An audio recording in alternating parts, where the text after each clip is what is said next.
And it is my big pleasure now to start officially the program with a keynote of Hermann Hauser. He is by far one of the most successful tech entrepreneurs from Austria. He has founded many tech companies and invested in many tech companies, super successful companies, including Acorn or Arm. He has been supporting high-tech startups in Austria and abroad as a super investor, mentor, and real mastermind of tech ecosystem. And he has also been awarded the Golden Medal of Honor for services to the Republic of Austria. It is my big pleasure to welcome Hermann Hauser, co-founder of Amadeus Capital Partners, for his keynote, Unlocking the Power of Ecosystems, Catalyzing Spin-offs for a Transformative Future. Hermann, it's great to have you with us. Thank you so much, and the stage is yours. Well, thank you very much for this kind introduction. It's a great pleasure, thanks to this wonderful global network that we have. I can speak to you from my farm in New Zealand about catalyzing spin-offs and the power of ecosystems. So the talk, if we can have the next slide.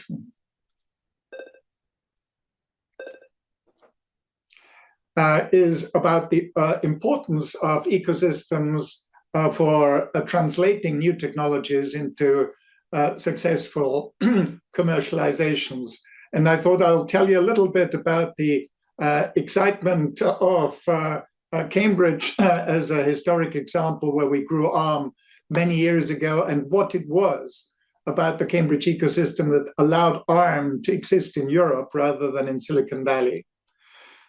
But the main story of my presentation that I want to leave with you really is the story of AI.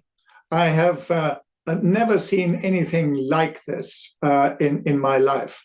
It's probably going to be the most important technology we've ever seen yet, and it warrants a special understanding of AI with respect to the ecosystem that we're trying to build in Austria, but also in Europe. So on my next slide,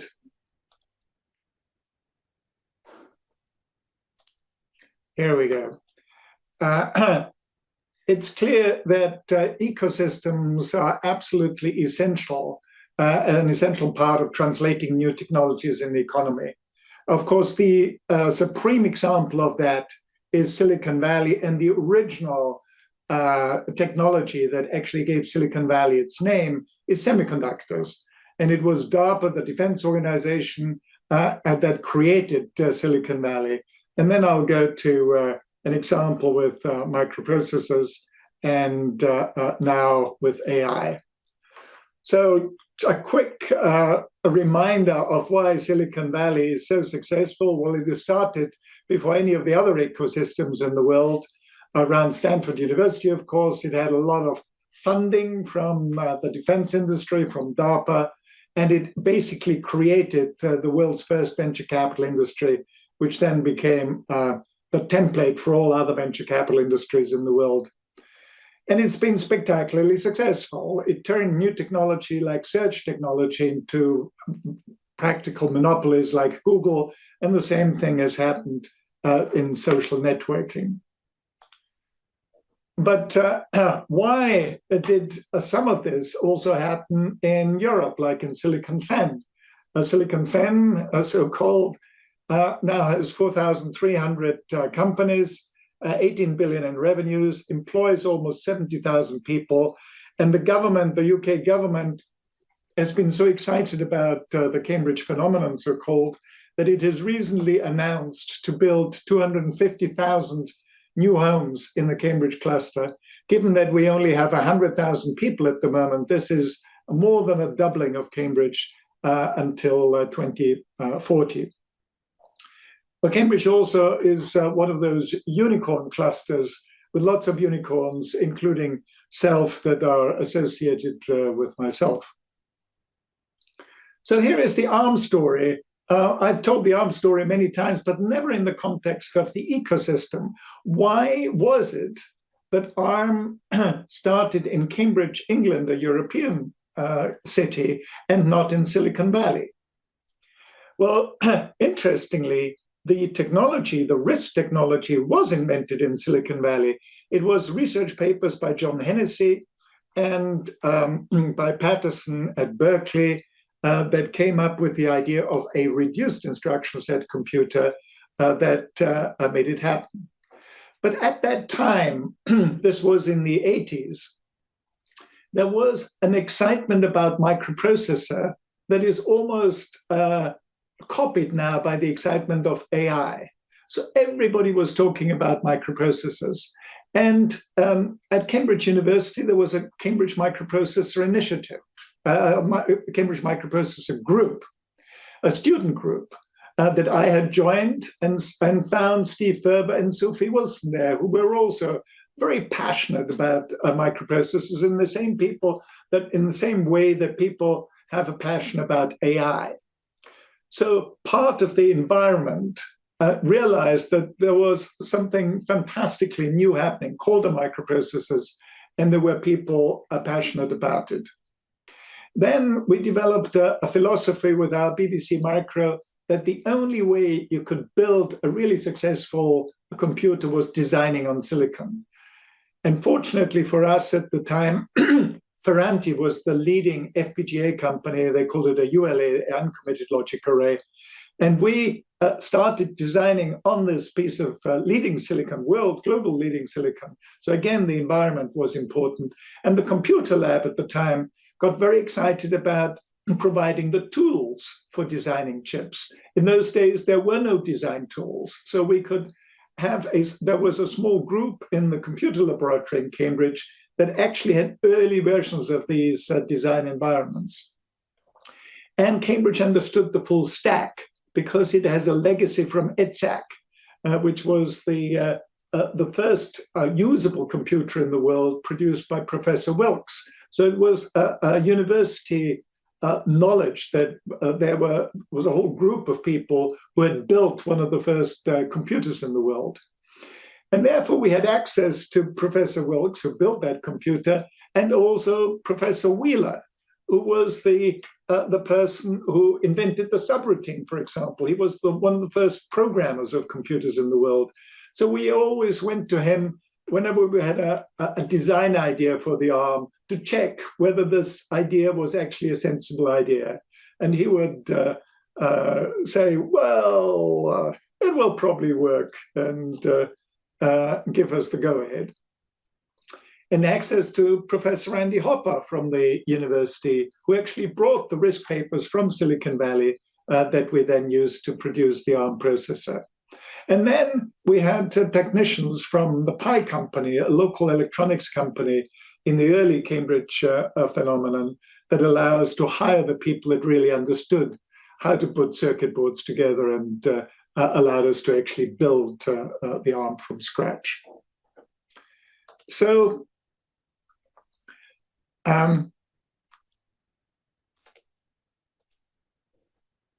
microprocessors have become rather important. And the ARM IPO that just happened this year at 55 billion, and it's now gone up in share price, it's now worth 63 billion, was one of the largest IPOs in history, and certainly the largest IPO of the semiconductor companies. ARM now dominates the phone market. Many people know that, with a 99% market share. Some people know that the M2 and now the M3 is actually the world's most successful PC microprocessor. So this is not just the smartphone in the Apple iPhone, but this is the processor in the Macs and the iPads. And now there are quite a number of processor companies like Qualcomm that are producing ARMs for the Microsoft PC environment as well. So ARM is also eating into the Intel market for PCs. But in a way, the most exciting development for ARM is ARM's success in the data center. Amazon is now rolling out 50% of their new data centers with Graviton 3, which is the Amazon implementation of the ARM. And the reason why they're doing that, and the reason why they're beating Intel at it, we finally have a design that is as powerful as the Intel Xenon processor, but it has two intrinsic advantages, which were the same advantages that made ARM the dominant company in smartphones. The first advantage is lower power. So it has the same performance as the Intel architecture, but it's much lower power, which is very important in data centers as well. But the second advantage is a financial advantage. If Amazon licenses the ARM processor and buys the chips directly from TSMC, it pays a few percent royalty to ARM. If it buys the microprocessor from Intel, it has to pay a 60% gross margin to Intel. So basically, they get the same powerful processor half price, which is the most expensive chip in the data center. And ARM, of course, is now the architecture that is produced at 30,000 billion units a year, which is 10 times the number of microprocessor that Intel sells. So I'll come to the present situation in Europe, which is not great. There's been a big sell-off, of course. There's a possible recession. There's great uncertainty. The ARM IPO has sort of rekindled an interest on the IPO market, which is a good sign. And of course, on the positive side, there is enormous excitement about AI, and I'll spend some time talking about AI a little later. But what people forget is that for the first time in history, European venture capital produces better returns than US venture capital. And in a capitalist society, money flows where the returns are. I mean, our own company, Amadeus, has a 35% IRR at the moment. You know, for deep tech we see in Europe, this is very respectable. It is also clear that in a down cycle, it is by far the best time to start a new company. It's the one, and also to start a new venture fund, the new venture capital fund, which of course we're doing at the moment. Which correlates very well with the returns. That's one of the few things that has been shown to be true over long periods, cycles. In Europe, we also have, for the first time, a European Innovation Council, which is a 10 billion euro deep tech investment fund, by far the largest deep tech investment fund in the world. And it has invested in it has invested over €1 billion already, which was a big news item last week. The European tech culture has matured, and of course, AI, machine learning, quantum computers, blockchain, and smart contracts, and synthetic biology will be the new technologies that deliver the returns for Europe as well as the United States. And technology sovereignty has become a key issue. Open source is becoming one of the really important aspects that people look to make ecosystems work, because in an open source environment, you're not dependent on very large companies or monopolies. Everybody has a chance to build their companies on the open source profile. But now I really come to the core message that I want to leave with you. Having been through 3 of these technology cycles in my life, having seen technologies come from university breakthroughs, making it all the way to dominant parts of our economy, like microprocessors, like search, like social media, I have never seen anything like AI, though. It is arguably the most important technology so far. So here are 5 reasons for why I believe this. Well, first of all, look at ChatGPT, which is probably the iconic product at the moment. It is the fastest technology ever. We never had a new technology that went from 0 to over 100 million users in just 2 months. And this, of course, only happened in November last year. It was, I mean, everybody talks about AI at the moment. When the CEO of OpenAI gets fired, as he was a week ago, this was worldwide news.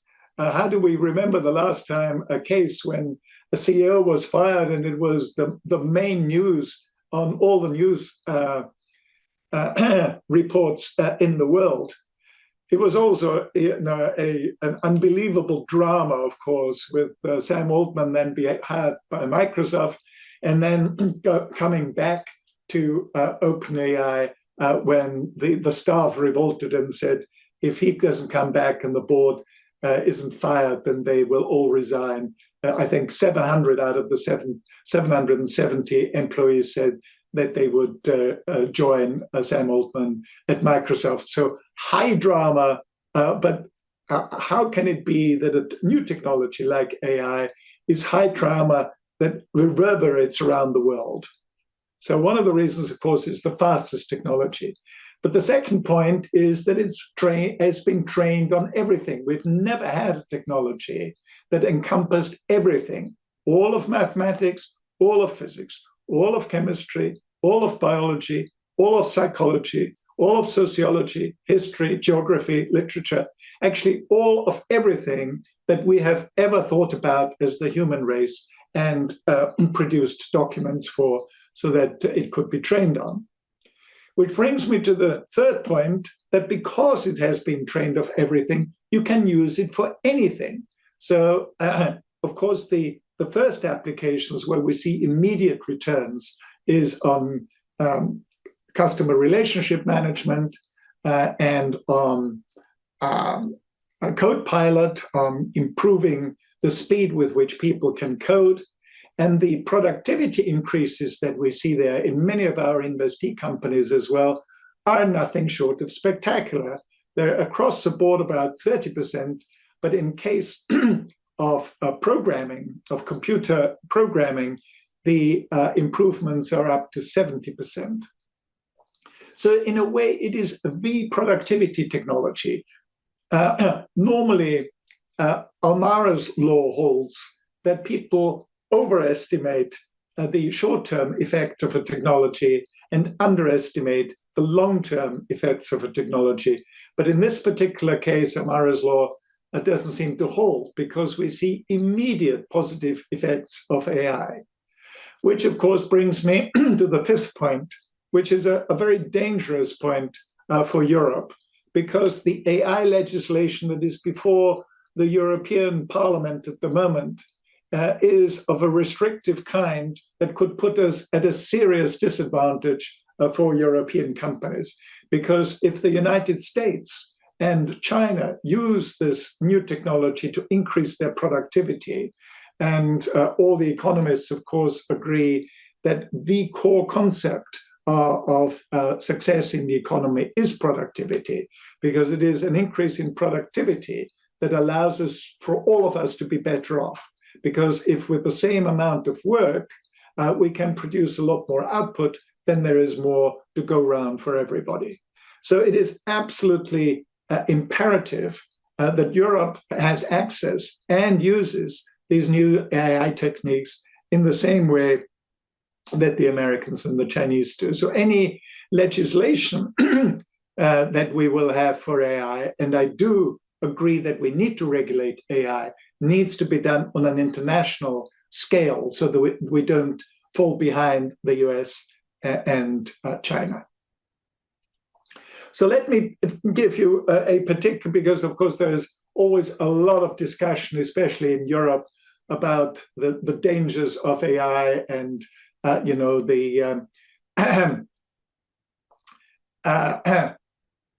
how careful we must be and all the negative aspects. Of course, this is in sharp contrast to Anglo-Saxon countries that always talk about the benefits of AI and not so much the dangers. But let me give you one example that could have a very positive effect also on fact-checking and a better democratic process. There is a conference I organized, I think about 15 years ago in Cambridge, which was called What Next? And in this conference, I proposed an evidence engine.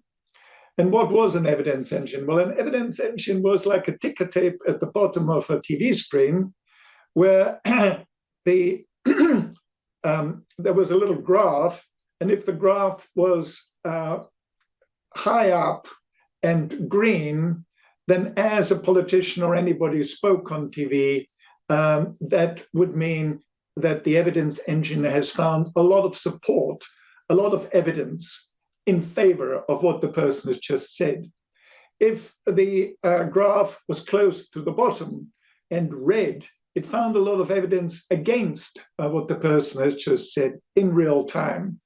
And if there was no evidence for or no evidence against, which meant that it was just unadulterated bullshit, it was in the middle and it was brown.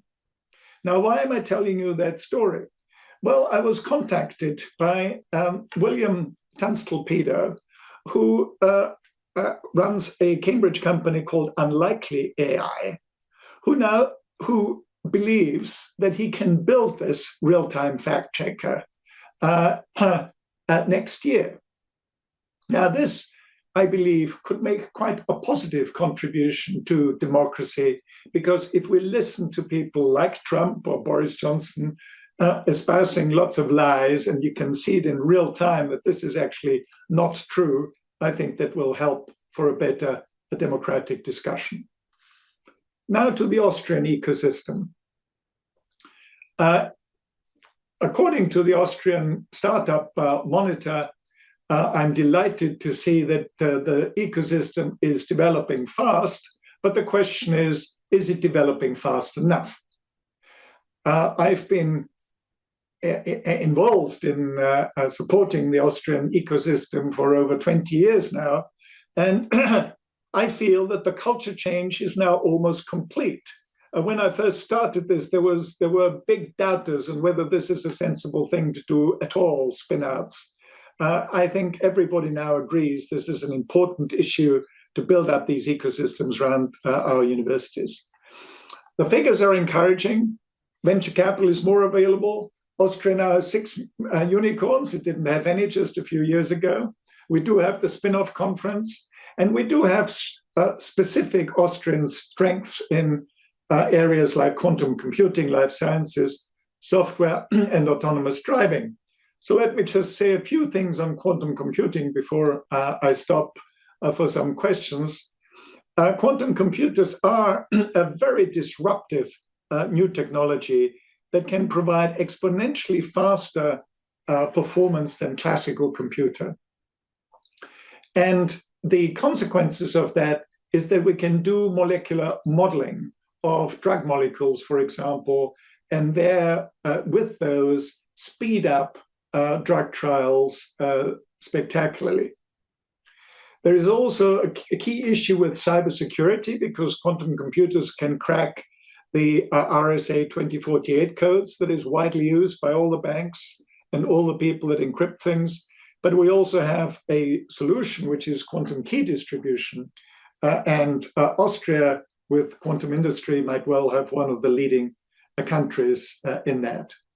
So quantum in Austria is surprisingly healthy, given that we're just a small country. Why is it healthy in Austria?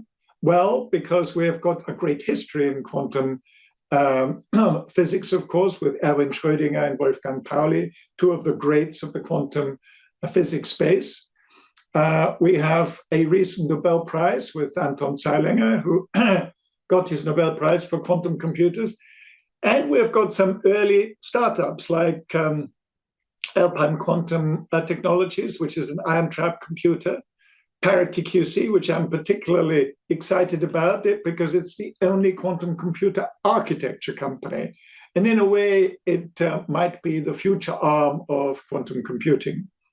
And as I said, quantum industries is a very exciting spin-out from Professor Zeilinger's group with Dr. Rupert Ursin doing a quantum key distribution over fiber. So in conclusion, AI, in my opinion, is probably the most important technology of our age, and we must embrace it. we must not just talk about all the dangers associated with this. We must also incorporate it and use it where it can improve productivity. European venture capital is doing well, but it is still only a quarter of the US venture capital, so we need a lot more of it. The Austrian ecosystem is maturing, and quantum computer could be one of Austria's strengths. Well, thank you very much for listening to this, and I'm very happy to answer one or two questions if you have them. Thank you, Hermann. We do have a few questions. Maybe I will start by asking you if you have that in-depth insight, but maybe just overall, what regulatory changes are necessary to improve the spin-off ecosystem in Austria from your perspective?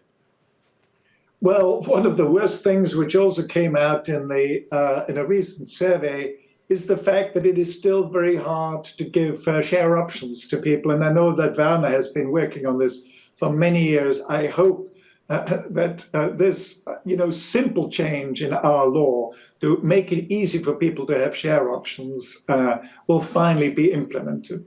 Yes, fantastic. And maybe another question, which particular improvements when using AI in the spin-off context can you draw from the past year, and which changes do you expect in 5 years from now?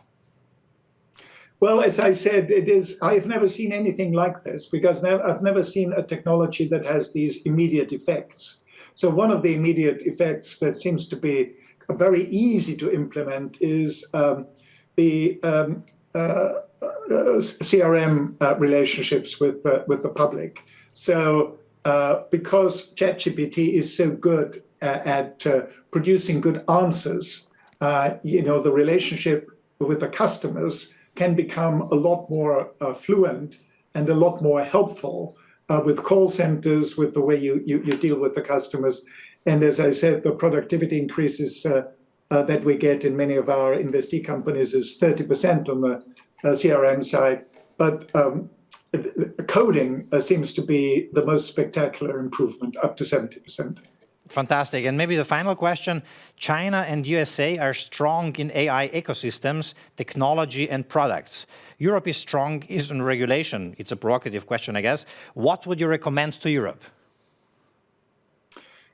Well, implement more of the AI systems in Europe. Fortunately, France is embracing it very well. We do have a European LLM startup with Mistral that managed to raise 100 million. So, the biggest gap that we have in the European funding ecosystem at the moment are these rounds between 50 and 300 million. We produce enough startups. In fact, Europe, as you probably know by now, produces more startups than the US. So we don't have a startup problem, we have a scale-up problem. It's really once startups have shown that their products actually work and could scale globally, the Americans and the Chinese, it must be said, put enough money behind these startups to make them globally successful. And we are just still so risk-averse that when a company looks as if it has the momentum, we are then still very reluctant to put enough money, which is typically 100 million or so, behind the company to make it really successful. So as I often say, the biggest risk in Europe is we do not take enough risks. And really now, last question, they're still coming in. What do you think about the space tech? Is that something that you focus on as well? Yes, we do. In fact, we've just made a couple of space tech investments with Amadeus Apex in Austria. One very interesting one is called Atmos, which actually takes payloads from space back to Earth. This is more expensive. It's more expensive to get a kilogram from a satellite back to Earth than it is to get the kilogram up into orbit, which is interesting. And the clever design is called a balute, which is basically a space parachute where they bring a material back down to Earth, which is of particular interest to pharma companies, because some of the drugs that they produce can only be produced in space. And now really the last question, because I know you probably have a quick answer to that. Brigitte Pfister is asking, how important is it to implement standard IP contracts between startups and universities? You really hit an important last question for me, because this is something I've been supporting for 20 years. I have finally succeeded with some British universities. Imperial College has such a system, which is gaining momentum across the UK. But it is a constant fight, and it is so important because it's so easy to have a standardized system. Give 5 to 10% of your company to the university for all the IP that you can eat and be done with it. It should be a formula so as to prevent these very drawn-out, unnecessary negotiations between the university and the startup that can produce a lot of bad blood and prevent the company from becoming successful, because they drag it out for so long until the product is obsolete before it appears. So I'm very passionate about this, and I very much hope this can be implemented at Austrian universities. Hermann, thank you so much for taking time, for all your valuable input. Thank you for doing this, and goodbye. Thank you for being with us. Thank you for having me again.